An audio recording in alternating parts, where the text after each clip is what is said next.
Supreme court ने सनम जावेद और शौकत बसरा के कागजात नामजदगी मंजूर कर लिए। इलेक्शन कमीशन को सनम जावेद और शौकत बसरा के नाम बैलेट पेपर में शामिल करने का हुक्म दे दिया गया।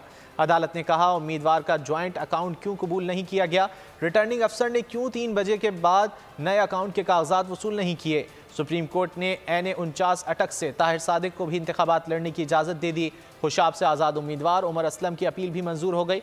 अदालत ने कहा, मफरूर इश्तिहारियों को इलेक्शन न लड़ने देने का कौन सा कानून मौजूद है। इंतखाबी नाअहली के खिलाफ अपीलों पर अहम फैसले। सनम जावेद और शौकत बसरा के कागजात नामजदगी मंजूर। सनम जावेद और शौकत बसरा के नाम बैलेट पेपर में शामिल करने का हुक्म। सनम जावेद की अपील पर अदालत ने कहा, उम्मीदवार का ज्वाइंट अकाउंट क्यों कबूल नहीं किया गया, रिटर्निंग अफसर ने क्यों 3 बजे के बाद नए अकाउंट के कागजात वसूल नहीं किए। सनम जावेद को NA119, 120 और PP 150 से इलेक्शन लड़ने की इजाजत मिल गई। शौकत बसरा की अपील भी मंजूर हो गई। शौकत बसरा NA160 बहावल नगर से उम्मीदवार हैं। सुप्रीम कोर्ट ने NA49 अटक से ताहिर सादिक को भी इंतखाबात लड़ने की इजाजत दे दी। खुशाब से आजाद उम्मीदवार उमर असलम के कागजात नामजदगी मुस्तरद होने के खिलाफ अपील भी मंजूर हो गई। अदालत ने कहा, मफरूर होने की बुनियाद पर किसी को इलेक्शन लड़ने से नहीं रोका जा सकता। मफरूर इश्तिहारियों को इलेक्शन न लड़ने का कौन सा कानून मौजूद है। सुप्रीम कोर्ट ने PP19 से आरिफ अब्बासी के कागजात नामजदगी मुस्तरद होने का फैसला बरकरार रखा।